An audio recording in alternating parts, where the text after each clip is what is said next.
What's up, Huey homies? JWar here with another video, and as you can see, we just did Wave 30 Simulacrum on the accuracy stacker, and it can pretty much do Wave 30 Simulacrum every time. I've just done 3 in a row with my test last night with new Lightning Strike. Well, not new Lightning Strike, it's actually old Lightning Strike, but I went back and gave it a little bit more of a shot because I didn't think it would be as good as the new Vengeance Cascade options with Molten Strike and Frostblades, but I went and finally got the Helmet enchant for Lightning Strike Pierce, and then I got a Vaal Lightning Strike, which I wasn't even using a Vaal Lightning Strike, and Vaal Lightning Strike really carries in Simulacrums.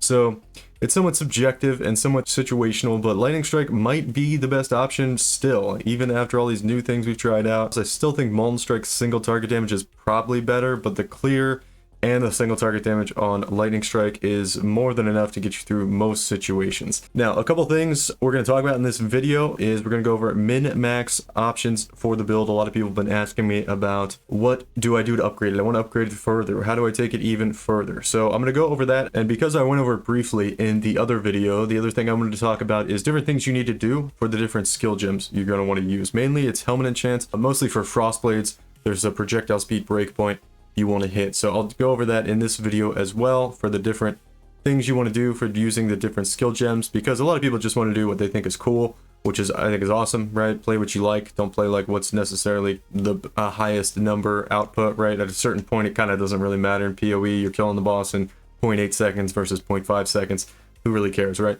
Just play what you think is cool. So I'm going to get into a little bit of that maybe towards the end of the video, but first we'll go over a lot of the gear. The gear has not changed with me doing Simulacrum, besides just getting Lightning Strike Pierce on the helmet and Vaal Lightning Strike for doing Wave 30 Simulacrum. So you could farm Wave 30 Simulacrums on this build for the same budget it was before, about 15 divines. Now the build is gaining some popularity, so some of these prices might be slowly going up. I'm not the biggest content creator. My videos typically don't have a huge impact on the market, but a lot of the stuff for this did go up quite a lot in Kalandra League when I made videos for Accuracy Stacker back then. So just watch out for that. If you're watching the video, think about playing the build, you might want to go and grab some of the items quickly before they go up in price too much. I'm not sure, maybe they won't. Anyway, getting into the gear. Alright, so I'm going to include a new kind of modified POB with a couple different tabs for you guys here, and make sure you're using the tabs. I had someone or a couple people, not notice that there's different tabs here. So there was one before here for skill setup, endgame, and now there's endgame min-max. I'll go over that towards the end, but let's start with the tree. This is just going to really save you 3 points. I've gone over some different options. You see a cluster jewel over here. I was talking to somebody last night, and you can add a cluster jewel in, but it doesn't really look like the damage is getting that much better with or without it. End game we have about, let's see, this is min-max as well. Let's go to level 100 end game. So this is the DPS we're about sitting at here. Now, 2 things. So you want to look at your melee hit and your projectile hit. I'll get into that more later, but projectiles are going to be doing more, but melee hit is pretty sizable. And you're getting a double hit here. You're getting a projectile hit and a melee hit. If you position correctly with your character, you want to be just like about a character or 2 space away, maybe a character and half space away from the target to get the double hit. Most of the times you're not going to need it, but maybe for like Simulacrum bosses, you're going to want to take advantage of that. I'm not going to go over too much in the video, but that's something you should be aware of. Let's look at the tree. So the only difference between the endgame and the min-max endgame is you're going to want 2 things, and you're going to not have to use the mana reservation efficiency mastery anymore. And then you're going to use those 3 points, and you're going to pick up basically just call, right? Which we didn't take call before because the DPS is the same here with call, and the minor nodes are better over here. So I kind of moved this to here for the newer version of the build, but then we save up the points and we go back and take call, because call is just really nice to have. Adds quite a lot of DPS, 1.5 million on the call DPS there. So that's the one thing, but how do we do that, right? Because if we do that with our current setup, we're in the negative for our mana reservation.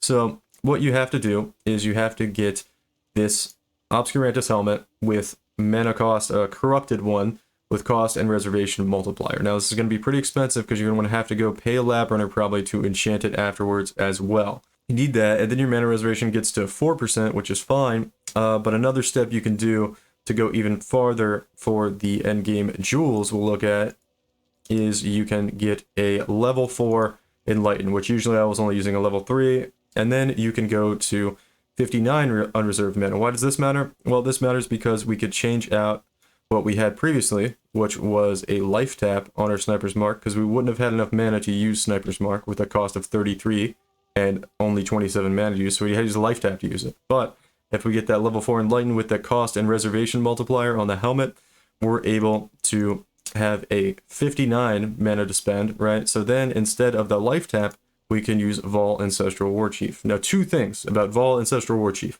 Number one, you can use 2 totems with Vaal Ancestral Warchief. If you look here with the Vaal version, it says +1 to maximum number of summoned totems. So that means you can have regular Ancestral Protector out and Vaal Ancestral Warchief out. You can't have regular Warchief out with Ancestral Protector, but typically you're not going to use regular Warchief. Just the Vaal version is what you want to use. Now, this doesn't do anything, right? This doesn't do anything to our damage, some people say. Why you use this? Doesn't do anything to your damage. No, it doesn't do anything to projectile hit, but it's a big boost to the melee hit. As you can see, 10.2 million, 7.7 million. So it's about, what, 2.5, 3 million DPS there on the melee hit, which is really sizable. So that's a good upgrade to get on the build. And then the skill gems, let me go over the skill gems a little bit more, actually. Awakened Multi-Strike is absolutely huge. I just went ahead and put all these up to 621 gems. Obviously, you don't have to get that high, but for a min-max version, that's what you'd want. Most of these are pretty minor increases from the 5 to 6 level or the 21 to 20 level. So I wouldn't worry about it too much, but that's something you could do. Petrified Blood, this is pretty big. If you get Anomalous, it's going to allow you to have 5% life loss prevented. Now what that means is usually Petrified Blood allows you to have, let's see what the number is. It's 40% life loss on the hit, and then the rest of it gets converted into a dot. If you get this, the Anomalous, an extra 5%, so it's going to be 45% of the life loss is prevented on hit. So that's going to allow you to be 5% tankier, basically. You get that, and you're going to be a lot tankier. I should have included this here, but Anomalous, Purity of Elements. If you need more resistance, you can grab one of these. It's going to give you a handful of more resistance. Let's see. We lose, 3 more resistance. If you really want to min-max it there and get a little more resist, you can also push this up a level to get a little bit more resist, level 21. If you want to squeeze in more resist to try to fit in some different suffixes on the gear, you can do that. So let's get into the gear, which is really the meat of the upgrades. We went over one thing already, and that was the cost and reservation multiplier corruption on Obscurantis. Huge thing to get there if you want to free up your mana and get that call point on the tree, along with the skill gem differences. Another thing, make sure your claws are 30% quality. The one I did in the video wasn't even 30% quality, or the Wave 30 Simulacrum. 30% quality on claws is a big upgrade. Corrupted Oscarm gloves. You don't need both of these. This is a double corrupt option here. +1 max frenzy charges or attack crit. Both of them are really good. As you can see, without this, our crit chance is going to go down, and it's a pretty big boost to DPS to have that crit chance, and especially the +1 frenzy charges. Another thing you can do, but I don't advise, I've done this before in the past on the build, is you can get Curse with LE Weakness on hit, and you could also get a Hinocor's Sight with Apply Additional Curse, but it's going to be pretty expensive to try to get both of these corruptions in tandem, and it's not really that much of a DPS upgrade. As you can see, it's actually a DPS downgrade versus just getting something like Oscarm with +1 max frenzy charges and attack crit chance. And then also, you're going to lose the attributes on the Hinocor's implicit, and you're going to run into some problems with your attributes if you don't make some other changes, which is kind of a pain. So for the most part, I wouldn't go for that one. I would more go for attack crit and frenzy charge on the Oscarm corruption. If you really want, you can get a Progenesis Flask. It's going to make you very, very tanky, because it's basically going to take your Petrified Blood, which prevents 45% of the hit, into preventing 70% of the hit. So pretty huge there. You're basically going to be immortal to just on hit damage. That's about the only thing we really die to right now, is a really big one-shot. The other thing you could get, which is a massive boost in the damage here, is the accuracy rating enchant. Got one of these for like a divine.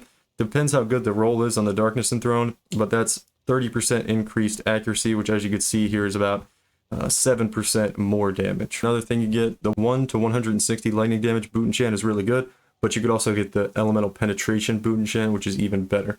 So that's going to up your DPS quite a bit. If you change this stuff, you'll notice if we change everything back to the regular endgame version, 13 million here to about 20 million. So it's pretty close to double the damage if you can get all these upgrades. Again, if you want to see the difference, just click from endgame to endgame min-max on the skills, on the items, and then also on the tree. And then you can see the difference, right? So those are all like the major endgame upgrades. It's not quite, I mean, I'm calling it min-maxed. It's still not min-maxed, but you know, it's getting pretty close. So I don't know of too many other options. If you wanted to keep investing more currency into this build, there are other build options you could go with. One thing I've been telling people is because of Vengeance Cascade with Lightning Strike and Molten Strike and Frostblades being so good now, I think people kind of forgot about it. for whatever reason, but this uses all the same skill gems and stuff that the old Omniscience Lightning Strike Berserker build used to use, and that one's arguably better than this build. And it's a Marauder build, uses all the same skill gems and stuff mostly, and you can scale that one really hard. So if you want to go into an even more endgame version, you could go into that one. Another thing you could do, if you want to scale it up even harder, is, I'm not going to include this in the guide, but you could go Berserker, and you could go for Forbidden Flame, Forbidden Flesh combo here with Undeniable. I think you'd want to go Warbringer probably. You definitely want the 40% more damage, and you'd want the Rage. So, as you can see, let's say we're on 50 Rage. You would also use a Berserk gem for this. You'd fit it in somehow, I'm not sure how. You'd have to figure it out, right? You use Berserk, you're up to 48 million damage, and yeah, it gets pretty wild. So that's something you could do on the build. You could get it up to 48 million damage by doing the Undeniable Jewels on Berserker. You're going to be less tanky, but you could, you know, you might have Progenesis as well, and you're going to feel pretty good about it. You're just going to have crazy damage if you do that, and you're going to basically kill everything before it kills you.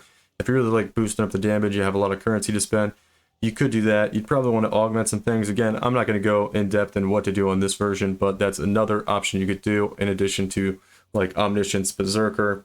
Those are some super end game options you can go into if you want to transition the build into something even more powerful, but I also went through a lot of the end game options for Accuracy Stacker here. Okay guys, so the one other thing I wanted to go over briefly here with the differences between using Frostblades, Molten Strike, and Lightning Strike are mainly just the helmet enchant.